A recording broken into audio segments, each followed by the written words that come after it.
Cette édition, la Sen TV autorisée à reprendre ses programmes ce samedi à partir de 0h, une décision prise par le Collège du CNRA après délibération.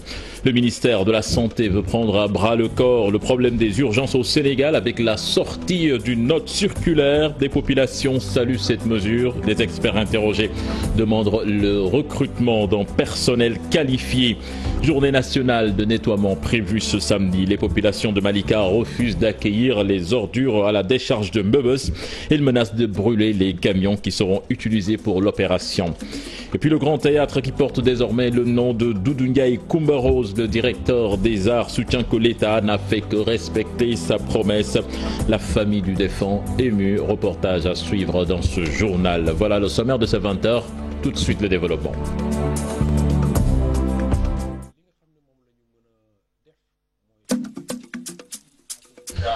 Bienvenue à toutes et à tous. Le CNRA lève la suspension de la Sen TV, une décision prise après délibération du Collège du Conseil national de régulation de l'audiovisuel.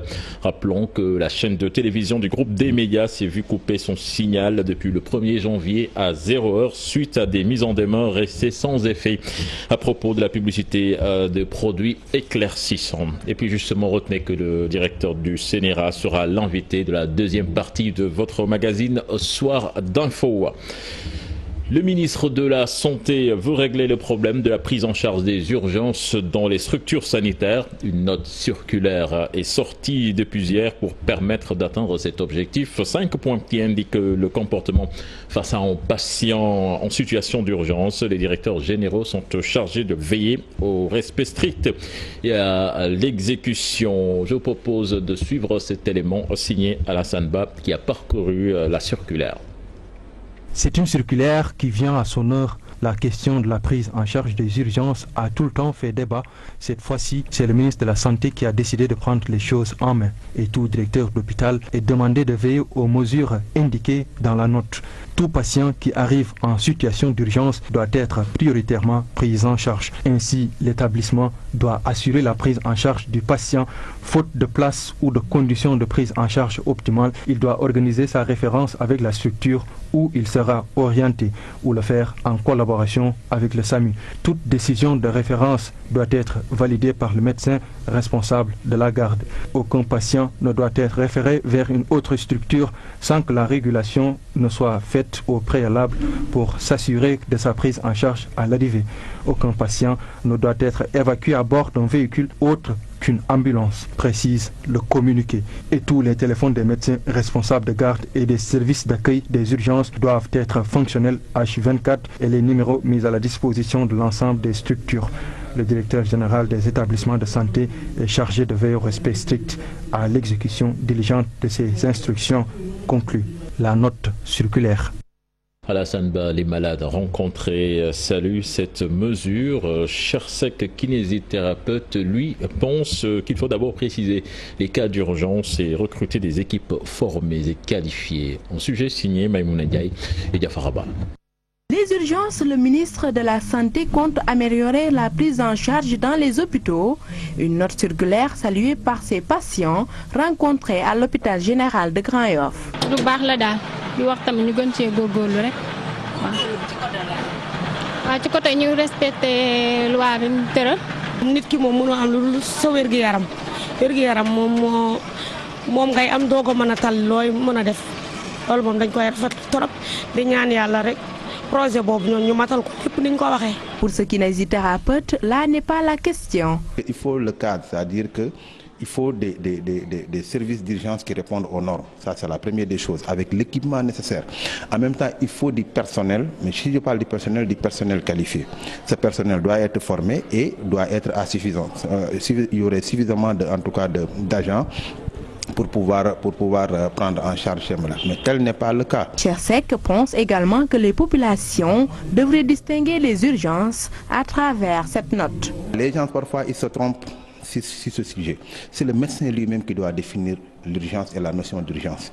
Parfois, tu peux arriver dans une structure, tu trouves des malades, les malades attendent, on amène quelqu'un qui est dans un état comateux ou bien dans un état un peu critique, le médecin le prend à votre place, Et vous vous dites pourquoi je suis arrivé bien avant ces mêmes personnes et qu'on prend cette même personne alors qu'on me prend. Quand vous portez une note et que vous en faites une très grande publicité, peut-être la population, quand ils les prennent, ils arrivent dans un hôpital, ils disent que maintenant on demande quand je viens à l'hôpital aux urgences, on me prend en charge.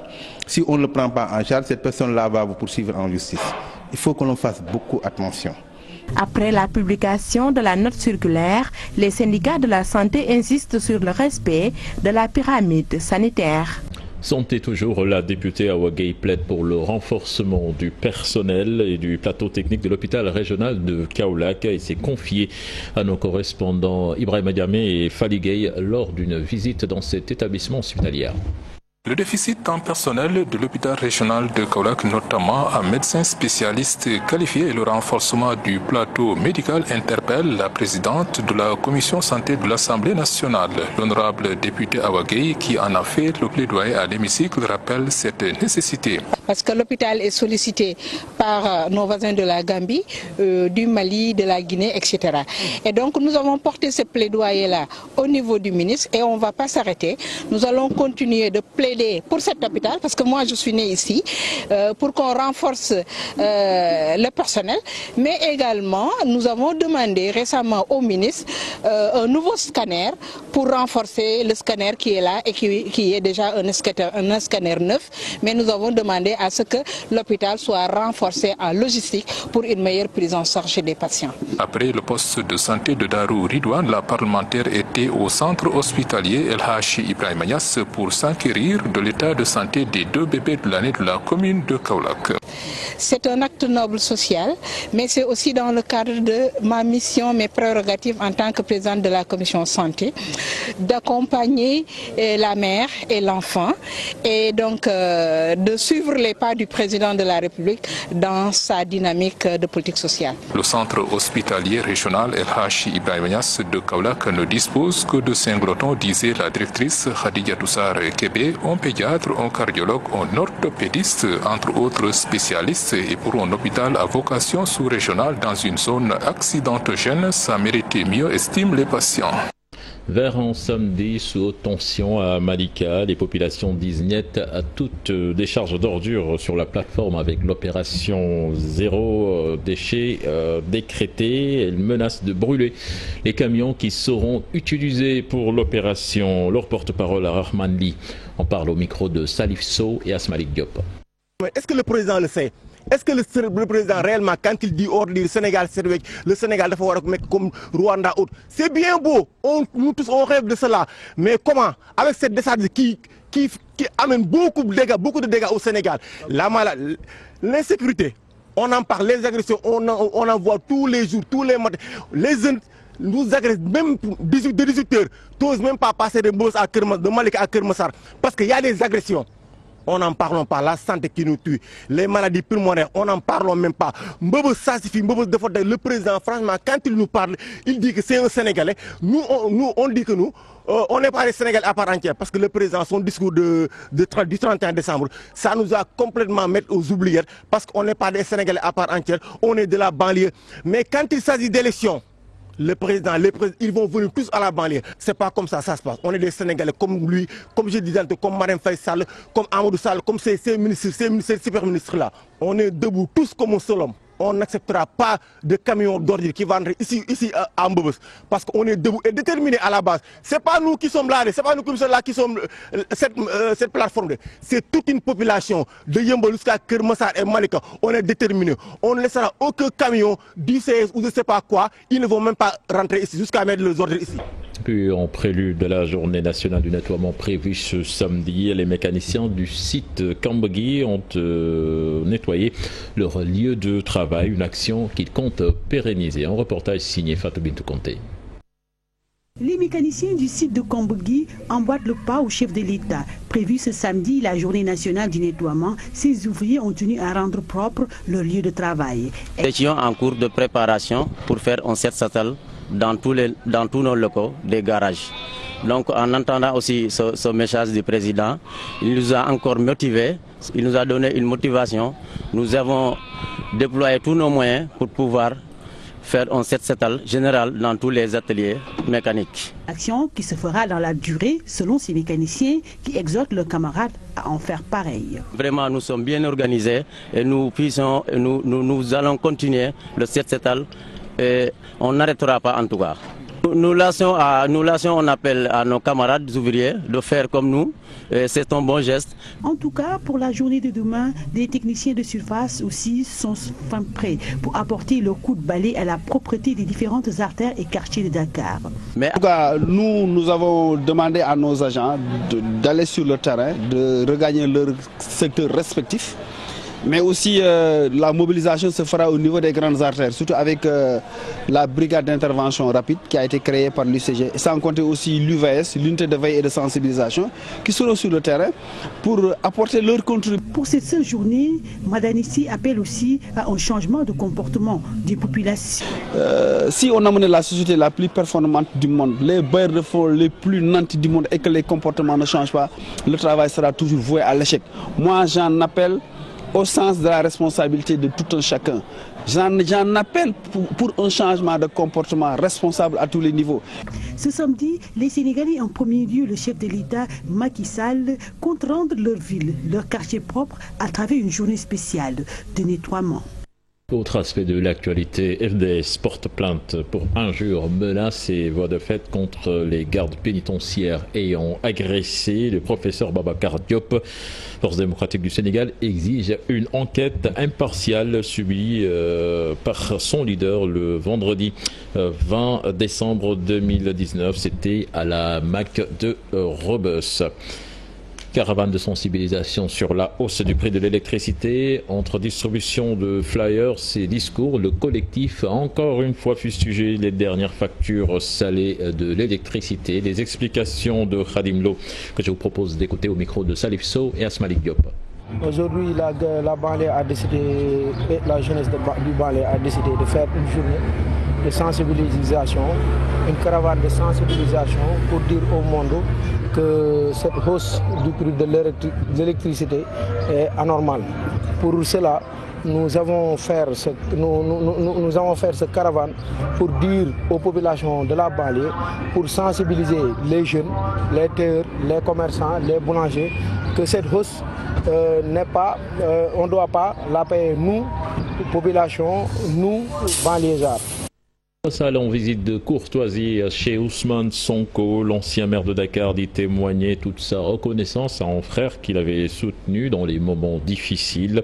Les deux hommes politiques invitent l'opposition à l'union sacrée. Habib Faye.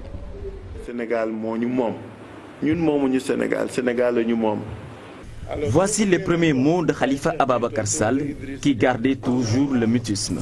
Il a rendu visite au leader des patriotes Ousmane Sonko, un devoir pour l'ancien maire de Dakar.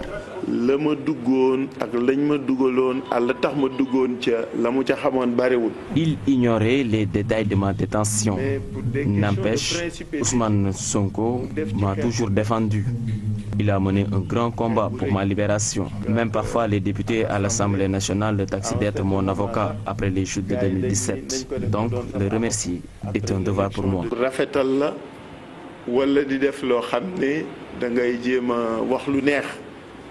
Le leader du PASTEF, toujours en quête du fauteuil présidentiel, dit n'avoir qu'un seul adversaire politique avant d'inviter l'opposition à l'union. Il crée des confrontations factices virtuelles. Ils érigent les gens en adversaires ou en ennemis politiques, alors que lolo amoufi. Chaque fois que nous PASTEF, on n'a qu'un seul adversaire, un seul fils Sénégal. Et cet adversaire s'appelle Macky Sall. Dans sa visite de courtoisie, Khalifa Ababacar Sall affirme qu'il a un point commun avec Ousmane Sonko.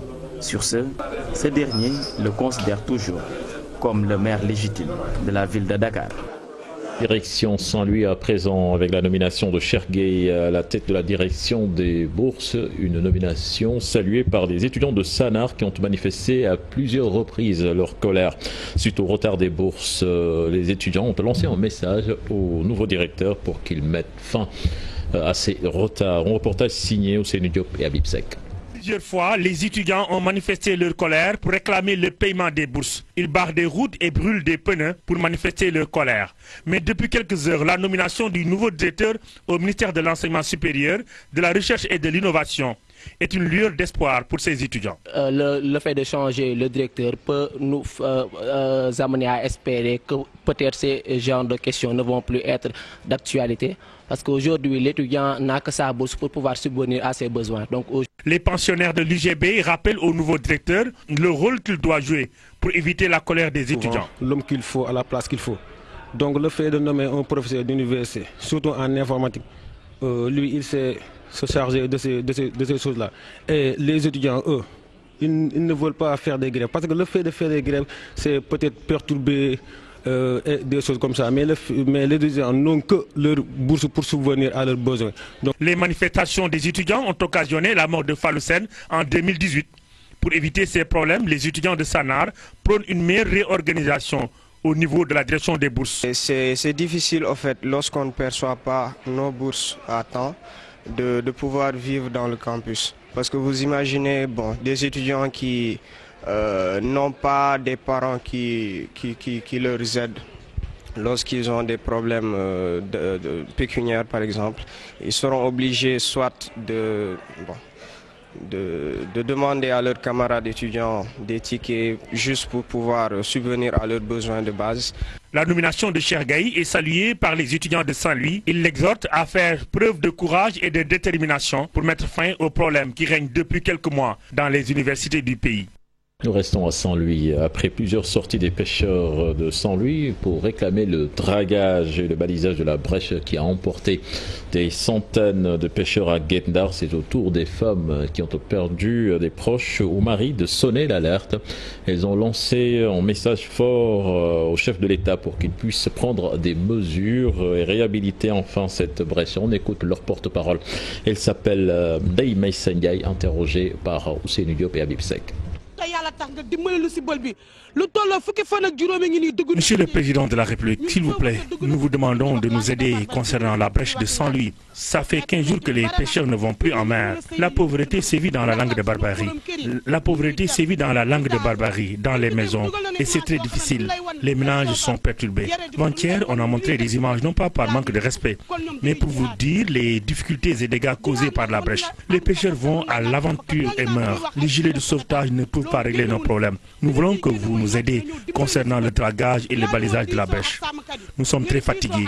Vous vous êtes concertés avec les agriculteurs et nous les pêcheurs. Quelle est notre place? On est fatigués. Vous devez aider les pêcheurs de Saint-Louis. Il y a beaucoup de morts causées par l'embouchure. Nous vous demandons solennellement de nous venir en aide, d'autant plus que nous sommes tes fils et que vous détenez le pouvoir.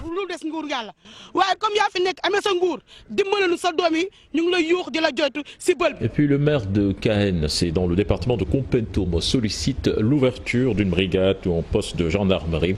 En effet, la recrudescence du vol de bétail dans cette zone frontalière à la Gambie est devenue un vrai problème pour ces populations. Mamadi Thiam, je vous propose d'écouter au micro de Moussa Omar Gueye.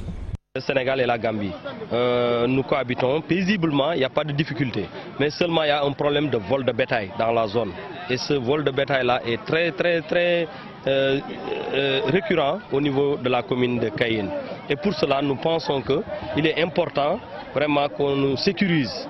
Nous ne disons pas que nous ne sommes pas totalement sécurisés, mais quand même, nous voulons un renforcement de la sécurité. Pourquoi pas avoir un cantonnement ici pour permettre en tout cas de mieux sécuriser la frontière.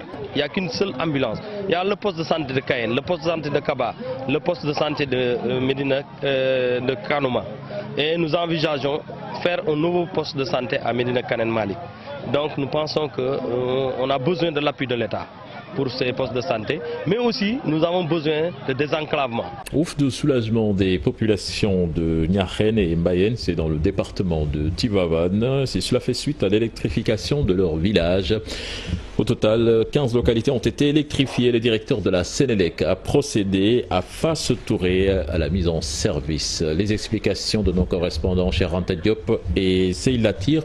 L'élément n'est pas en place, certainement nous y reviendrons dans nos prochaines éditions. Retenez que le chef de l'État a reçu ce matin le nouveau chef d'état-major général des armées. À la veille de son installation, le général Biram Diop est venu remercier le président de la République et prendre des instructions à mettre en œuvre dans les meilleurs délais. On vous l'annonçait hier, le Grand Théâtre National change de nom désormais. C'est Grand Théâtre Doudou Ndiaye Coumba Rose en hommage au grand percussionniste décédé en 2015.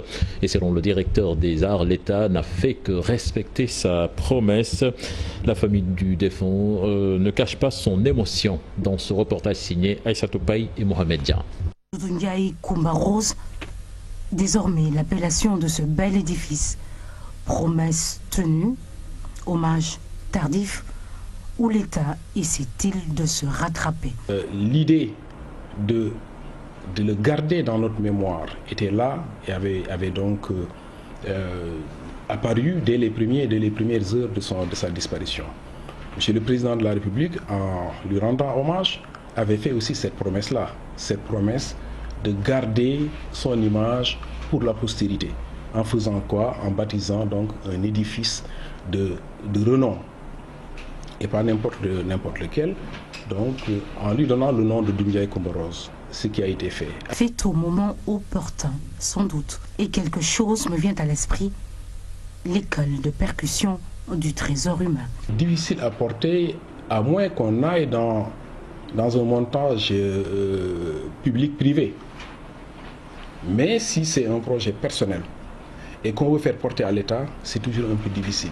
Par contre, ce qu'on peut faire et ce qui est envisageable, toujours en relation avec les autorités, c'est de voir comment conseiller les héritiers de Doudou Ndiaye Coumba Rose pour que cette école-là voie le jour.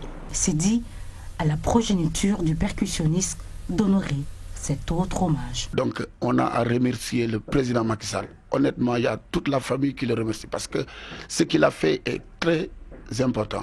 Le fait de dédier le Grand Théâtre à notre papa Doudou Ndiaye Coumba Rose, je pense que ça, rien n'est plus cher qu'un cadeau. Donc pour nous, c'est très important. En quelque sorte, les vœux de Doudou Ndiaye Coumba Rose respectés. Il avait deux vœux, c'était de faire une journée de plantation d'arbres pour rembourser la nature par rapport au tambour, par rapport aux baguettes qu'il employait, tout ça. Il avait l'intention d'ouvrir une école pour garder l'histoire du tambour sabar. Donc ça n'a pas marché, mais je pense que l'acte que Macky Sall a fait aujourd'hui pour remplacer l'école. L'actualité internationale qui nous mène au Mali, en France et en Iran, où le général Qassem Soleimani, architecte de la puissance militaire iranienne, a été tué par les États-Unis. On fait le point avec Khadija Goro. Le général Qassem Soleimani, architecte de la puissance iranienne, tué par les États-Unis. Mort à 62 ans, le militaire iranien a brûlé dans une frappe américaine près de l'aéroport de Bagdad dans la nuit du vendredi 3 janvier. Par la violence, la patience et un sens politique constant, le général Qassem a largement contribué à remodeler le Proche-Orient, en cimentant l'axe d'influence iranien de l'Irak à la Syrie et au Liban. La vengeance, c'est ce que promettent tous les responsables iraniens après la mort du patron des opérations extérieures des gardiens de la Révolution. En France, un homme a poignardé vendredi plusieurs personnes dans un parc de Villejuif, une commune située dans la proche banlieue sud de Paris. Cette attaque fait au moins un mort et 2 blessés, dont un grave. L'assassin, à son tour, est tué par des policiers. Cet incident a eu lieu à 14 h dans le parc des Hautes-Bruyères de Villejuif. Au Mali, l'ONU pessimiste sur l'évolution de la situation sécuritaire. Antonio Guterres, secrétaire général de l'ONU, dans son dernier rapport sur la situation sécuritaire au Mali, déplore les retards politiques dans l'application de l'accord de paix de 2015, mais aussi l'insécurité croissante due à la prolifération des groupes terroristes. Merci à vous, Khadija Goro. C'était le dernier élément de ce journal. Prochain rendez-vous pour l'information, ce sera à 0h avec le tout en image. En attendant, on vous laisse avec Binta Diallo pour la suite.